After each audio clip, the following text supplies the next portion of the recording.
Почитувани, аферата преведувачка пералница не застанува. Таа никогаш и не застанала, а сега, во предизборниот период, доживува своја надградба. Почитувани граѓани, владата на Груевски има потрошено над 26 милиони евра за проектот превод на учебници и книги. Овој проект уште од самиот почеток е еден од најконтроверзните. Ниедно од преведените дела не се препорачува ниту како задолжителна, ниту како дополнителна литература за студентите. Поради лошиот превод, најголем дел од книгите се неупотребливи, а сепак постојано се нарачуваат нови, што зборува за класична пералница на пари. Државниот завод за ревизија во извештајот од 2010 година констатира дека за овој проект не е почитуван законот за јавни набавки и не е обезбеден еднаков третман на понудувачите.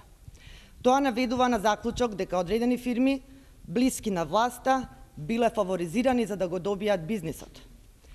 Но за оваа власт не постои ниту закон, ниту ревизор.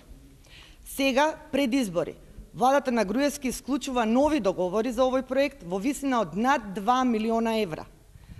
Од овие 2 милиони народни пари, договор во висина од 270.000 евра е склучен само со печатницата на фамилијата Европа 92 во сопственост на градоначалникот на ВМРО ДПМНЕ од Кочани. Тоа е ВМРО ДПМНЕ. Лаги, лицемерие и кражби. Но граѓаните тоа многу добро го знаат и останува уште многу малку време да го истрпат. На 5 јуни граѓаните ќе ги казнат, потоа ќе одговараат. Ви благодарам.